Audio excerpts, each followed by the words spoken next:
Assalamualaikum warahmatullahi wabarakatuh. Perkenalkan, nama saya Dewangga Adi Putra, mahasiswa asal Universitas Borneo Tarakan, Fakultas Teknik Jurusan Teknik Elektro. Pada kesempatan kali ini, saya akan menjelaskan sedikit tentang fuzzy logic. Pertama-tama, mari kita bahas sedikit tentang sejarah fuzzy. Fuzzy pertama kali diperkenalkan oleh Profesor Lotfi Zadeh pada 1965 yang merupakan guru besar di University of California at Berkeley. Dalam papernya yang monumental yang berjudul Fuzzy Set. Dalam paper tersebut dipaparkan ide dasar fuzzy set yang meliputi inclusion, yaitu penyertaan, union yang artinya persatuan, intersection yang artinya persimpangan, complement yang artinya melengkapi atau pelengkap, relation yang artinya hubungan, dan convexity yang artinya sifat usung. Nah, sebenarnya fuzzy sendiri apa sih? Jadi, logika fuzzy merupakan suatu cara untuk merepresentasikan ketidakpastian, misalnya keraguan, ketidakpastian, kekurangan lengkapan informasi, kebenaran yang bersifat sebagaian yang dinyatakan dalam bahasa sehari-hari, misalnya sedikit, lumayan, banyak. Contohnya misalnya panas, dingin, normal, sangat dingin, sangat panas, cepat, lambat, dan lain-lain.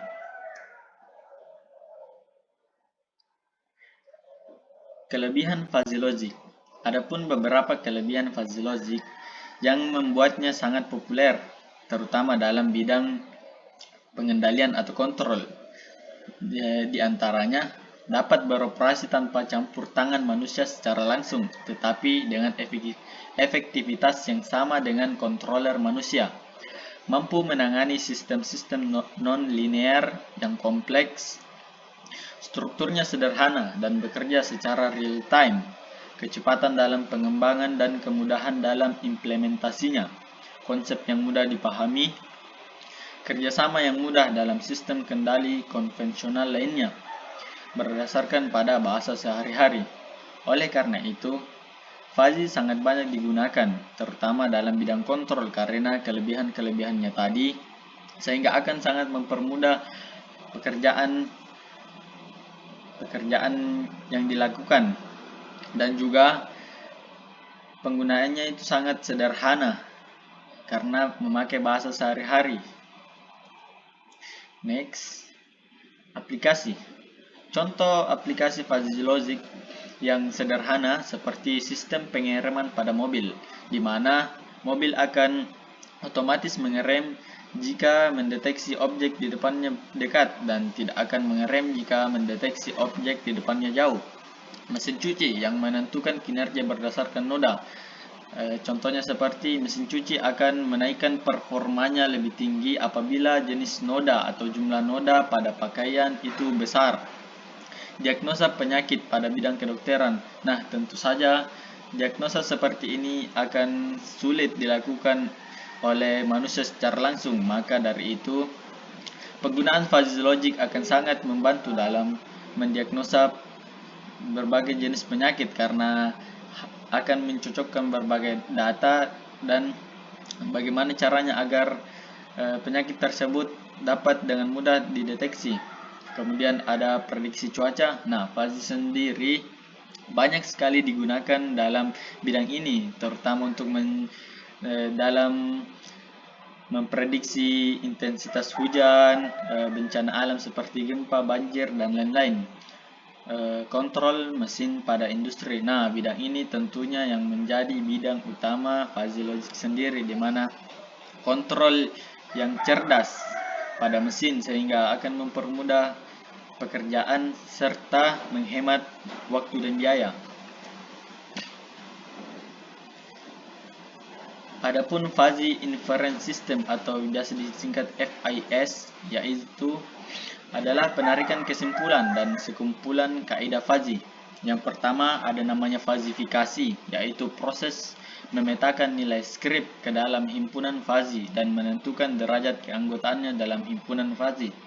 Maksudnya, variabel yang akan ditentukan atau dicari ini kita masukkan ke dalam suatu himpunan. Kemudian ada inferensi, yaitu evaluasi kaidah atau aturan atau rules fuzzy untuk menghasilkan output dari tiap rule.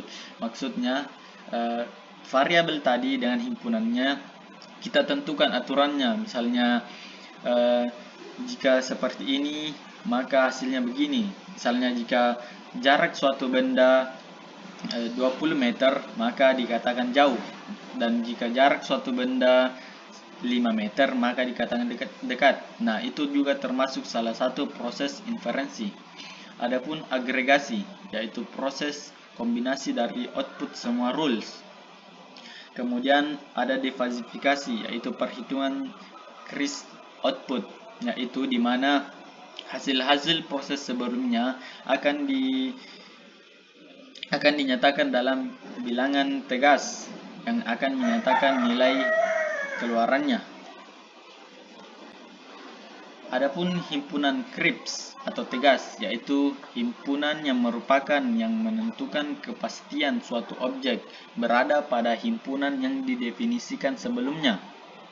Himpunan Krebs hanya memiliki dua nilai, yaitu nilai 1 untuk suatu objek yang merupakan anggota dalam suatu himpunan dan 0 untuk suatu objek yang bukan merupakan anggota dalam suatu himpunan. Contohnya, diketahui tinggi badan 140, 145, 150, 170, 175, 180, dan pengkategorian atau domainnya tinggi 170, 175, dan 180. Sedangkan pendek 140, 145, dan 150. Maka nilai keanggotaan 180 pada tinggi yaitu 1. Sedangkan nilai keanggotaan 140 pada tinggi yaitu 0. Himpunan fuzzy atau samar. Himpunan fuzzy merupakan himpunan yang menentukan suatu objek yang berada pada bagian dari dua himpunan yang berbeda. Himpunan fuzzy memiliki dua atribut, yakni linguistik, yaitu penamaan suatu grup yang mewakili suatu keadaan atau kondisi tertentu dengan menggunakan bahasa alami. Contohnya seperti tadi, misalnya untuk jarak, jauh, dekat, sedang, atau untuk suhu misalnya panas, dingin, normal, dan lain-lain. Dan yang kedua yaitu numeris, yaitu suatu nilai yang menunjukkan ukuran dari suatu variabel. Ya, bisa dikatakan nilai berupa angka lah. Selanjutnya, komponen dalam sistem fuzzy. Variabel fuzzy yaitu variabel yang dibahas dalam suatu sistem. Contohnya seperti tadi, apa yang akan dibahas, misalnya jarak, kecepatan, temperatur, dan lain-lain.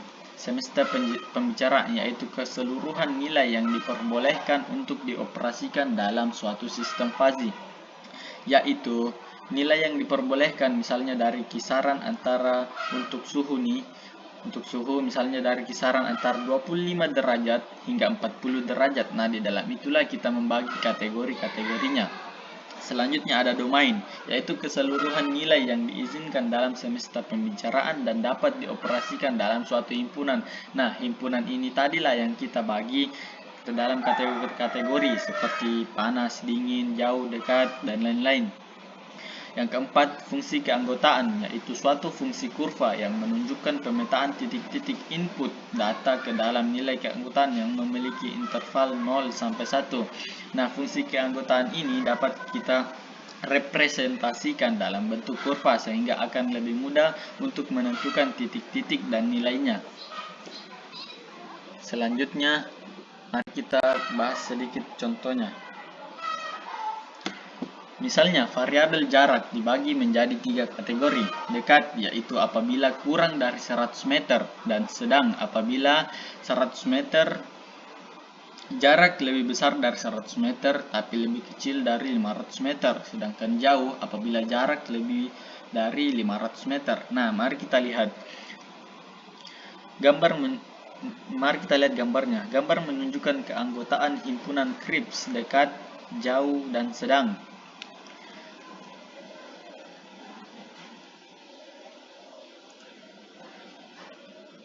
Nah, dari sini dapat dikatakan bahwa pemakaian himpunan Kripps atau bilangan tegas tadi untuk menyatakan jarak tidak adil, karena jika ada perubahan kecil saja pada nilai, maka akan mengakibatkan perbedaan kategori yang signifikan. Karena itulah himpunan fuzzy digunakan untuk mengantisipasi hal tersebut. Jarak dapat masuk pada dua kategori yang berbeda, dekat dan sedang dan jauh, dan seterusnya. Seberapa besar dapat dilihat pada derajat keanggotaannya. Mari kita lihat contohnya. Nah, jika jaraknya 200 meter, maka masuknya dia dalam kategori sedang itu 0,5%, sedangkan jaraknya masuknya dia dalam kategori dekat yaitu 0,4%. Jadi fuzzy ini menyatakan secara lebih spesifik tentang pembagian kategori tersebut. Selanjutnya, fungsi keanggotaan himpunan fuzzy. Ada suatu fungsi yang menunjukkan pemetaan titik-titik input data ke dalam nilai keanggotaannya yang memiliki interval antara 0 dan 1. Ada beberapa fungsi yang dapat digunakan. Contohnya representasi linear. Nah, representasi linear ini hanya menunjukkan arah yang hanya menunjukkan searah, misalnya naik ataupun turun. Adapun rumus atau cara menghitungnya dapat dilihat sebagai berikut. Contoh, fungsi keanggotaan untuk himpunan dingin pada fungsi keanggotaan untuk himpunan dekat pada variabel jarak seperti terlihat pada gambar. Nah, jika diketahui penggolongan kata dekat dari 15 sampai 100 meter.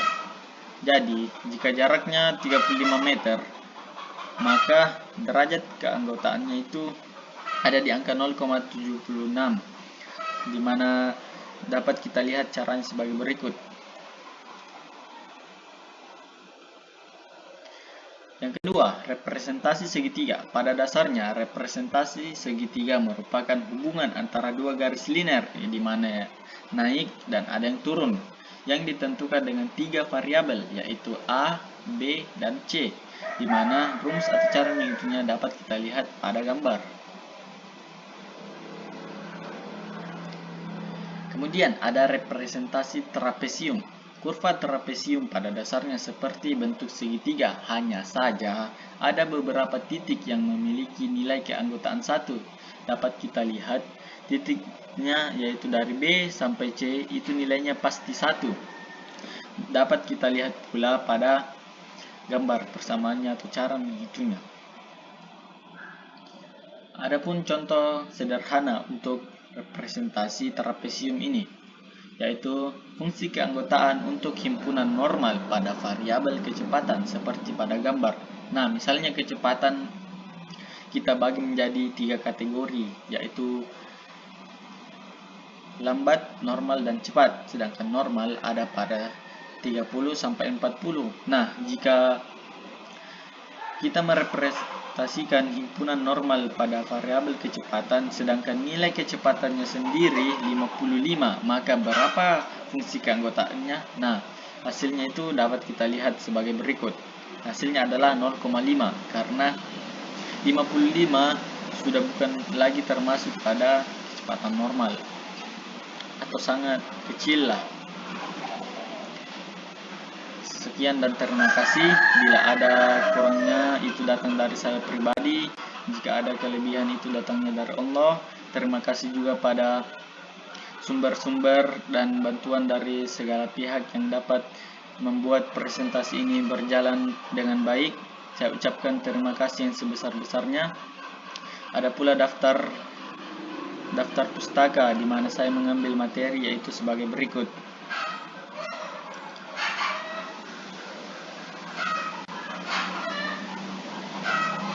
Sekian dan terima kasih. Wassalamualaikum warahmatullahi wabarakatuh.